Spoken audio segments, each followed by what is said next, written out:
YouTube. It's Shows of the Destroyer, and we're gonna watch Gigguk's Winter Anime 2025 in a nutshell. So grab your snackies, grab your bevies. Let me know what you're eating or drinking down below. Let me know what your favorite thing is. Mine is, not gonna lie, Apothecary Diaries, even though I am behind.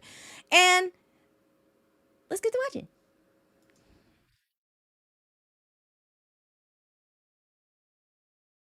I'm busy, it's the new year, you're probably watching this on the toilet, so I'm not here to waste your time. It's winter I'm not. I'm watching it in my stream room, but alright. 2025 anime, and there are a load of new shows, and of course, all the anticipated sequels that are returning. So, what is worth watching? The highly acclaimed Apothecary Diaries. Yes, number one, Apothecary Diaries. You right. Is not coming back this season and doesn't have another 24 episodes. What? Why?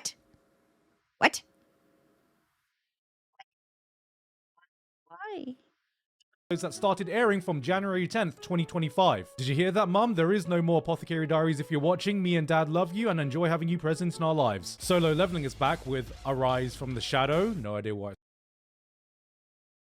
What?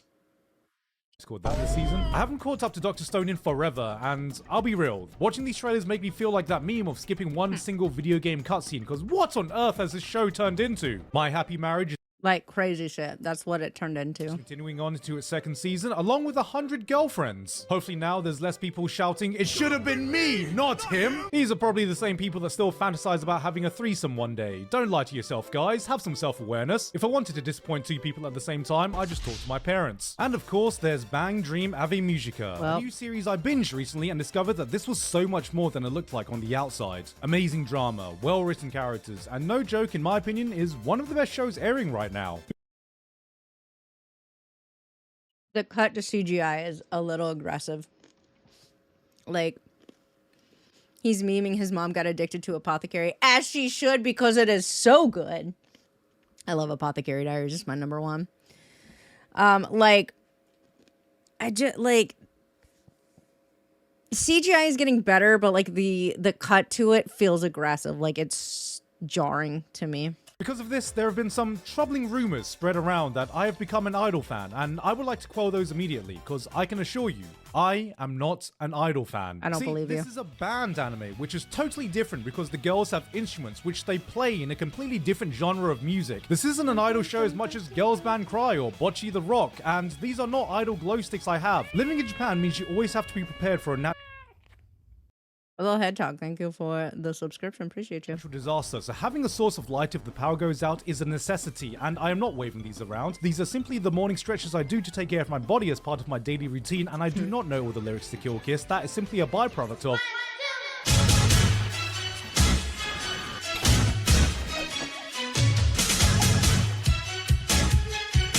Anyway, all I'm hearing is really like a weak argument, man. Just accept it. Just accept it. It's fine. Just accept it. God damn it. See this? This is something I do everything in my power to avoid. You see, my livelihood depends on having a strong, stable internet connection no matter where I am in the world. As such, I'm happy to announce the sponsor of today's video, Saily. Saily is an eSIM service app which provides a reliable internet connection wherever you travel. I travel a lot, whether it be during trash taste specials, going to conventions, or just making sure I'm back in Thailand during the winter because my brain turns to soup whenever I don't get enough vitamin D. And thanks to having heard about Saily when I last Cannot relate. I have a blackout curtain on every window. worked with them before Christmas last year, it has made staying online during these trips something I don't even need to think about anymore. All it takes is the download of a single app compatible with most iOS or Android devices. One eSIM can keep you connected in over 190 different countries with an affordable global plan, and you'll never be stuck without data as you can top up at any time. Now, I've used this before, but it's so easy to set up once you use the QR code on screen, or just download and link in the description and get the app. All you need to do is click a plan. You can see there's one here for Thailand from $2.99. You can select the choice that suits you most, and then that's it. You can also use coupon code Gigguk at checkout for an exclusive 15% off on the data plans. So for anyone out there looking to stay online while you travel, once again, download the Saily app via the QR code on screen, or head to the link in the description and use coupon code Gigguk at checkout for an exclusive 15% discount. And with that said, what's going on in the winter season? Has anyone used an eSIM? Maybe I'm just like old. I just get like what is it? Like a little data thing, like a mobile hotspot. I just get a mobile hotspot because usually I'm traveling with other people and we can all connect to it. And usually wherever I'm staying has internet. So I only need it during the day to get places for the most part. So I just get like a little mobile hotspot, and that way I don't have to turn on like my phone's hotspot and all that kind of other stuff. No little mobile hotspot. Like, well, like I have an eSIM, I guess, with my phone, right? Because the new iPhones don't have like physical SIM thingies. I don't know. I'm just saying, like, when you travel, I always just get like a hotspot, like a mobile hotspot, like a little, they're like a rectangle.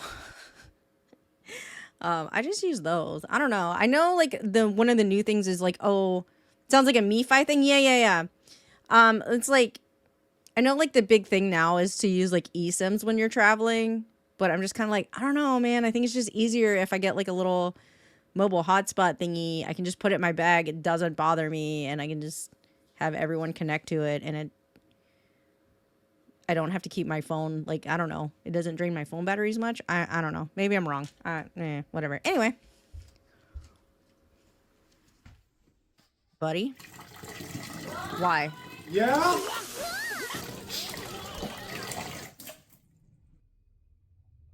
Starting the season off with a nice, guilt-free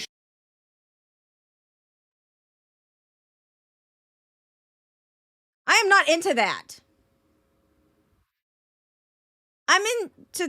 I'm not into that. Miss me with water sports. shoujo romance with a quiet, shy girl falling for the bad boy. I know, you've heard this one before, but what makes this female protagonist stand out? What can she do to deserve the winning girl of the show? Well, let's see what she has to say.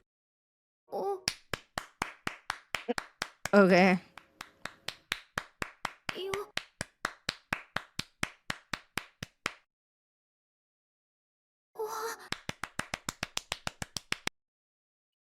Buddy, please.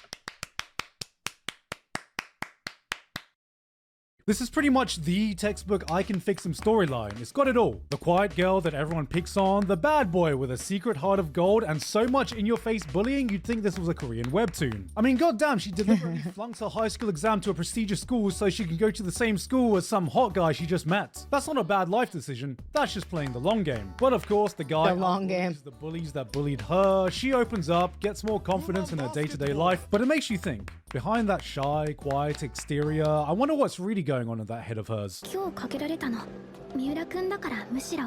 Jesus. Go down! Go down! She down bad and she ain't getting back up! Like, what? Like, I'm guessing from, like, someone splashed water on her or something, but, like, baby, what? Baby, the bar's really low, I don't know. Last season, anime did something I never saw coming. It slowed down on isekai. I know. Gasp. I know. Aside from the sequel. Hey guys, the female-centric manhwas still really high on those isekai ones. I know, because I read all of them.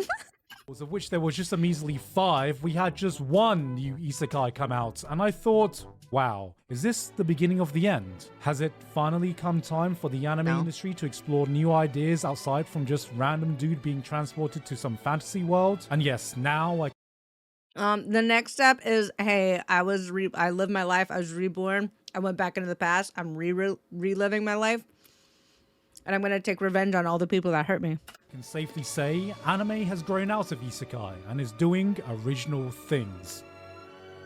Except for the Red Ranger becomes an adventurer in another world. Now, to be fair, this is not some random dude. This is the Red Ranger. This can't be a power fantasy because he's meant to be powerful. We've not seen this before. Doesn't count. Same thing as the dad who gets reincarnated into a villainous fantasy world. This doesn't count. This is not uncle from another world. This is dad and another girl. We've not seen this before. This is a genuinely funny and interesting twist on the villainess genre with a main character who is... a genuinely funny and interesting twist on the villainess genre with a main... I hear that Final Fantasy music. I hear it. I hear that background music. I've not seen this before. This is a genuinely funny and interesting twist on the villainess genre with a main character who is... finally! And actually... gentlemen, this is peak dad. This is peak villainess protagonist. This is what your drunk uncle sees at the family wedding dance floor. Magic Maker has a dude that genuinely thought if he remained a virgin by age 30, he would gain magic powers. I mean, to be fair, there is cherry magic exists. Maybe he read that. If you don't know what cherry magic is, it's a BL. Dude gets the power to read minds when someone touches him because he was a virgin when he hit 30. I'm just saying, it exists. You haven't seen this before. So yes, he gets reincarnated to a fantasy. Hold on. You haven't seen this before. There you go, cherry magic, like I said. So yes, he gets reincarnated to a fantasy world with a loving mother, father, and sister, but then he decides to invent the concept of magic, but is seemingly unable to do so, because he must be missing some kind of ingredient. Oh, the missing ingredient was incest! And look, that's definitely a new idea we've not seen before. Oh, We're good. truly innovating now when anime is introducing us to incest-based power systems. Salaryman? In another world? You can't tell me you've seen this before. He's here as the head honcho of the Demon Lord's army. Oh, you've seen this guy before? Who do you think that is? Ainz Al Ghul? No. This is Ainz A Goon. The daily life of a middle-aged online shopper in another world. This guy is in a fantasy world, but he has the power of Amazon Prime. We've only seen this once before. Just once. Plus, this man fucks. He literally fucks. My man isn't just out here clapping monsters, he's clapping some cheeks. We got a... You can't do that when I'm drinking water. Oh my god, I was not prepared. I'm just sitting here eating my little nerds, trying to dehydrate, and you're gonna make that joke? Oh my god. Yeah, what? We're rehashing old stories? Not even old stories, but like we're just remaking things? Are we surprised? I'm not. Another dude transported to a fantasy world. Okay, it's looking bad, but he gets the alchemy class, which is meant to be super weak, but is actually secretly strong, except the thing we haven't seen before is... You know what? Maybe isekai really didn't go anywhere. Maybe we do need some originality in anime, which is why I'm so glad we have anime original shows being made like Zenshu. Zenshu looks like an anime doing something different this season. I saw the trailers and it just looks stunning, seemingly following the story of an anime director getting immersed in her own work, rediscovering her passion for animation. The potential of storytelling seemed endless, on top of the gorgeous visuals coming from a high-profile studio, and this is an anime original not bound by any source material. This was it. This could go so many places, only bound by the limits of imagination. So then, they transport her to this fantasy world we've not... Hey, darling, so...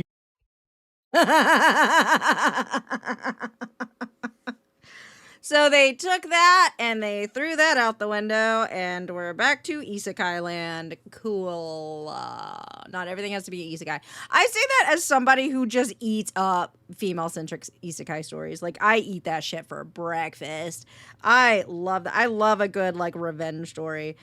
I 100%, this is gonna be a little off topic. I started reading a new one, and like it's like To My Husband's Mistress or something like that.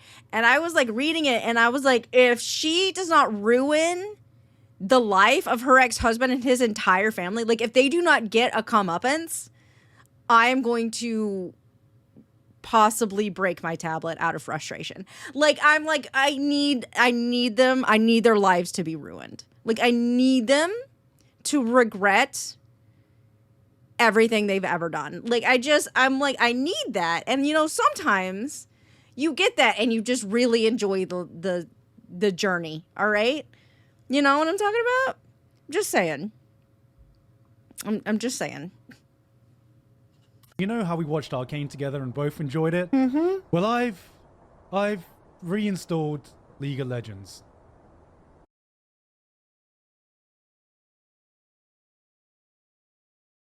Buddy. Oh, buddy. That's a choice. That is a choice.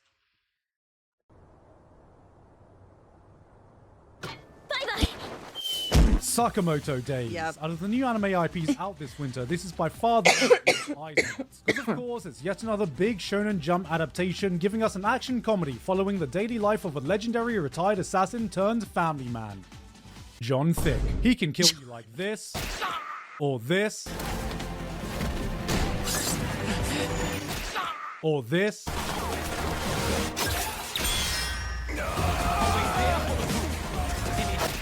Or even this. Stab you in the neck with pencils, because The only person he can't overcome. I have neck issues, and so the neck thing is freaking me out. I'm not gonna lie to you. His wife, the woman that found an assassin, knew he was an assassin and married him anyway. She said, I can fix him, and she did. Kids, this is what we call generational talent. On the Shonen Jump spectrum of shows, this seems more into the spy family side of things, marrying wacky family drama with high-octane action. Before watching, I saw a lot of people complaining about the animation, so I was expecting some kind of Blue Lock level of fumble. But what I watched was a solid adaptation. Not fantastic, not bad, not even mid, just solid. Which I feel like people are spoiled in animation nowadays, because to me, this looks like a very high quality like animation from maybe 15, 20 years ago or something like that. Like just it's more, I think, the style, like how the characters look, than anything, I feel. It could be wrong though. just shows that in this modern day of spectacle that has given us the likes of Demon Slayer, Jujutsu Kaisen, Dandadan for high profile adaptations, Solid just might not cut it anymore. As an anime only though, I'm still enjoying myself immensely. This probably won't take over the anime community like manga readers had hoped, but it's still a fun ride. And I'm always down for more Shonen Jump titles with an older protagonist, showing that even older men can kick ass and take names. Look, if Sakamoto could do it, at least I got something to look forward to at my age. What is he, 50? 60? Bitch. What do you mean 27? When he was, before he was like plump, he was not 27. What do you mean 27? There ain't no way. There ain't no way. Don't shut the fuck up. Like, what do you mean?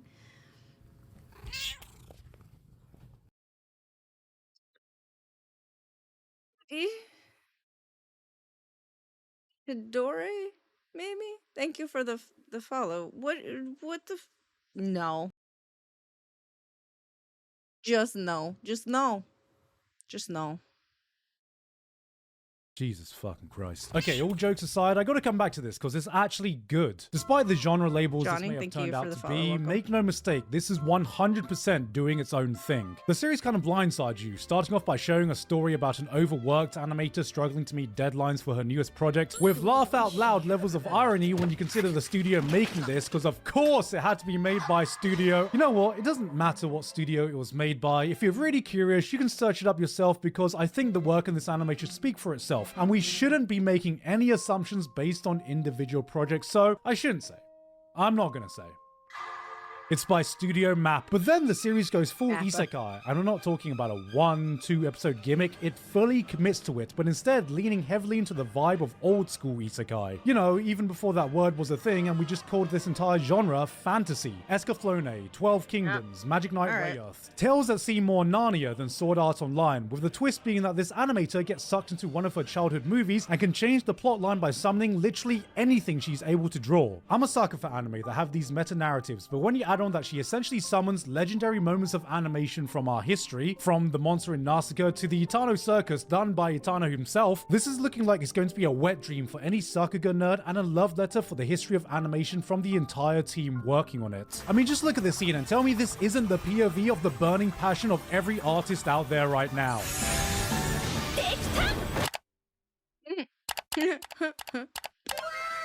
For all you romance my junkies God. out there, don't worry, winter has still got you covered. We've got a story set in July of the year 2020 with some mysterious disease spreading around the world, cancelling all public events and gatherings. Yes, that really is the Can't imagine what that was like at all.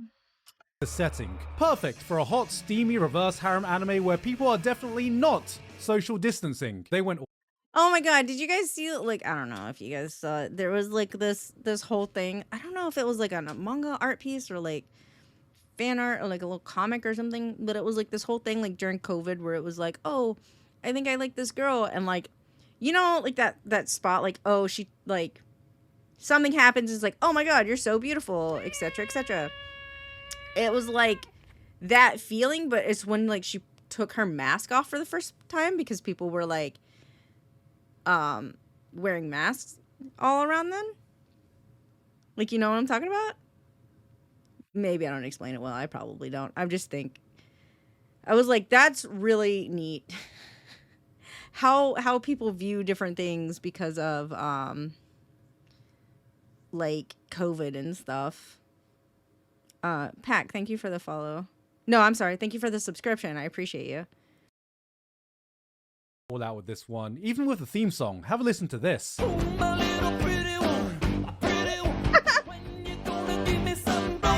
Here comes another. Some what? Hold on. What? Sorry. Here comes Okay. another comfy romance anime with a shy guy and an extroverted girl. I wonder what her gimmick's gonna be this time. Girl, you good?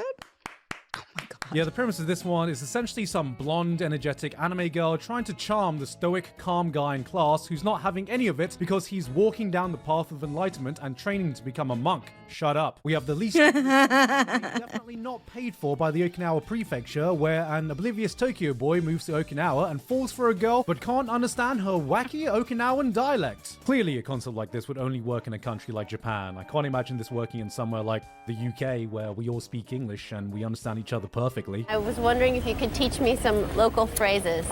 Well, it's very hard to bring them to mind. This is the thing. It's all right when your eyes are not going and happy as eyes. Ooh, another office anime romance. What? This one seems cute though. Two co-workers who are secretly into each other, trying to avoid the judging eyes of other co-workers who are just trying to guess who in the office is fucking. So the real question is, how saucy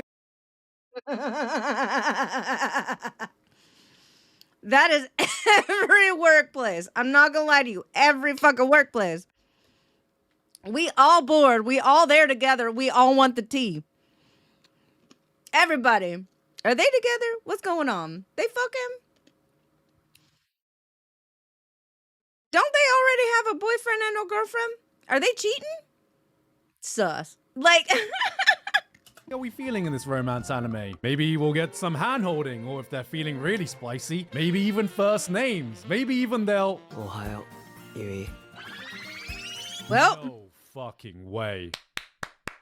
I'd like to speak to your manager. I'd like to speak to your mother. You know, if all that isekai on display earlier just wasn't enough fantasy for you just yet, then...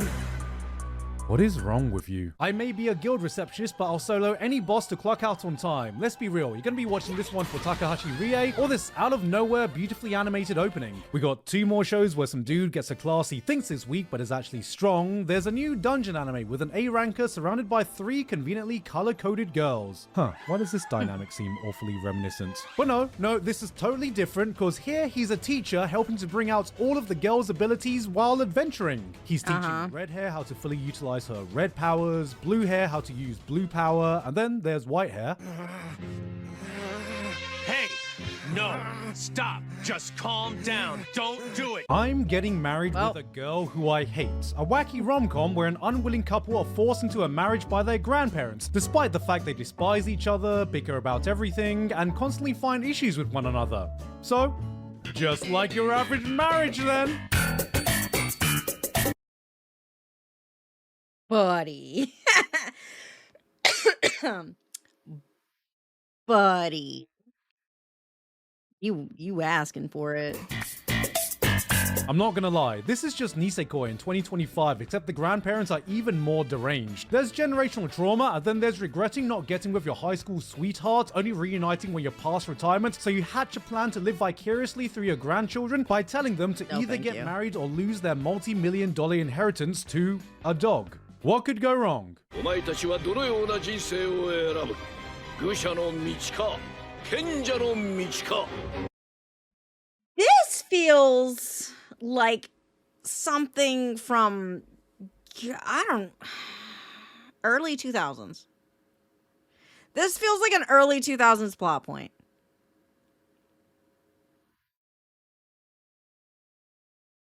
Early 2000s? Maybe 2010s. Like that really feels like something from like either early 2000s or like 2010s. I don't know. It's yeah. It definitely feels like earlier mid 2000s. Yeah. Like Or how about option 3? Bye I'm body. gonna need a palette cleanser after that. So, hey, cute anime girls, what's this one gonna be like? Jeez! What is going on? Gohan's is back with some more of their unique animation aesthetic. You can say what you want about Studio Gohan's, but they I wonder what their animation aesthetic is. put a lot of love into their craft, truly giving us a visually stylistic anime that blends emotional depth with action-packed storytelling all into one beautiful package. And after watching the first episode, I'm gonna lie, this was awesome. On the exact opposite I wonder why. Jesus Christ. The hair was crazy too. Like how they decided to do the hair for them was also pretty crazy, but yeah, like girly, maybe you're just not wearing a bra. I don't know. Something. Clothes also don't do that. They don't fit to boobs that way usually, but whatever. Studio Bind is back, adapting a work from the creator of Hibike Euphonium. This one's a niche one, exploring the relationship of two girls that seem to be about as straight as your average Hoyoverse friendship, as they enter the unique world of spoken poetry. Someone go hand him a Grammy right now. The subject matter will ensure that this will not be one of the most watched shows this season, but it doesn't give a damn. It's atmospheric, it's beautiful, and it looks like a lot of the team that worked on season 1 of Mushoku Tensei are pouring that same passion into this one. There's a new anime from Yoastar, but it is not adapting one of their gacha games. In fact, it starts off with the protagonist quitting gacha games because her favorite game is being taken off live service. So, in an attempt to fill up her newly acquired free time, she goes outside and touches grass and becomes active and finds a new hobby and is able to Gross. Going outside and touching grass. I say that. I just got back from a hockey game, but still. And touching grass while I was there. 100%, I cannot get into gacha games. I think gacha games require too much of my time. Or they don't necessarily require. They expect too much of my time. And I'm a busy person, so no thank you. make new friends and generally discovers a healthier lifestyle. And Yoastar, are you trying to tell me something here? There's House MD, adorable fun-sized anime girl edition. That's it. That's literally the show. If you've had trouble falling asleep thanks to A Nightmare on Elm Street, well, let me introduce you to A Wet Dream on Elf Street. Yes, this is the true power fantasy show of the season. A man who can isekai himself by falling asleep every single night wakes up one day to find out the literal elf girl of his dreams has followed him into the real world. This is a wholesome, feel-good show. See, free-run fans, just because there's an elf character doesn't mean we need to add any culture to it. We can all be sick.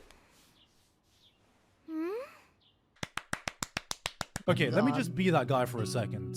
I've read the manga of this, and it's bloody fantastic. I realize that many of you are going to see sports anime and figure skating and just immediately check out, but this won the best new manga of its release year for a reason. Peak writing, peak drama, and one of the biggest things that stood out for me was its fantastic portrayal of children. Wait, hold on. I know what that sentence normally means in anime, but just let me finish. Anime has a certain way of representing children that always seems just a little bit off. Either they're treated as some squishy mascot character, or they talk like some middle-aged adults, or they're just a fucking minion. Medalist treats them with the same level of respect in writing as they do its adult characters. A respect that perhaps we can forget to do in real life while still acknowledging that yes, they are kids. They're innocent. They can be cute, but they can struggle with real insecurities we can easily miss. They can be way more capable than we give them credit for, but most importantly, they can surprise you in the most wonderful ways if you just give them that guidance to point them in the right direction. This is not just a story about ice skating. This is a real human drama on what it means to be that role model that some of you may or may not have had, the effects it could have, and the euphoric happiness when you see the younger generation you care about achieve a joy you'd forgotten how to feel. feel, without dramatic twists, without melodrama, just real human struggles and an important reminder that sometimes we can learn as much from our kids as they do from us. The only thing to be wary about is Studio Engi don't exactly have the best track record for top tier adaptations, but even if they are able to portray just a fraction of the emotions contained in the manga, this is going to be one of the best shows this season.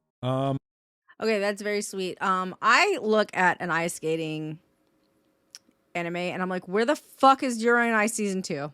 I'm never gonna let that go. You lied to me. You have gaslit me for years. Where the fuck is it? I'm so mad. I'm never going to forget that. Like, okay, yes, that sounds very sweet, wholesome, great. Where the fuck is Yuri on Ice season 2? I'm never gonna let that go. I am so mad. Like, ripped up. I was looking for the fall. I'm so upset about it. Okay, everyone ready up? And action! どうした重そうじゃないかロングソードより台所で包丁を握っている方がお似合いじゃないかね Bitch, what? Your line was, "You have no chance of defeating me." Man gets reborn as a small adorable animal and gets adopted by a sexy anime girl. Wow. I don't care about this sexy anime girl. I haven't seen a concept like this since... But no, this is different. This is different. This time it's a cat, and the cat is actually a behemoth, so this is really closer to your action power fantasies. He can power up by eating, he's got special abilities, he locks in during battles, he's got that dog in him. He's got that dog. Jesus Christ. Look, his owner just sees him as a pet. A pet. That's it. This is not Inukai's cat. There is nothing sus about this. Anime would never make another show about thirsting over anime.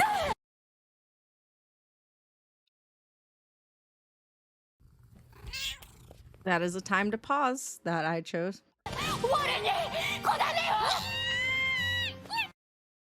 Well, I guess there's only one thing I can do. Yep. I can't believe they let Shane.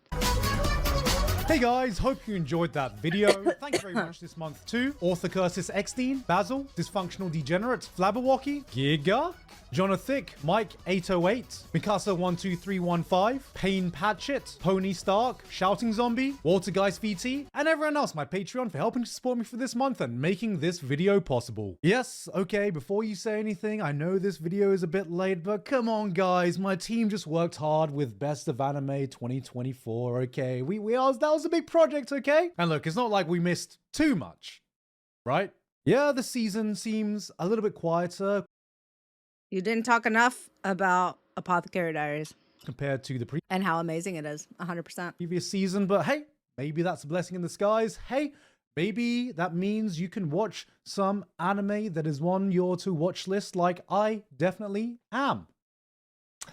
Not. Anyway, though, that's going to be it from me for today. I've been Gigguk, and I'll see you all next time. Okay, bye. Nope. I already did that. Still, Apothecary Diaries is my number one. Like, number one. I'm not going to stop talking about it. I am very behind, though, unfortunately.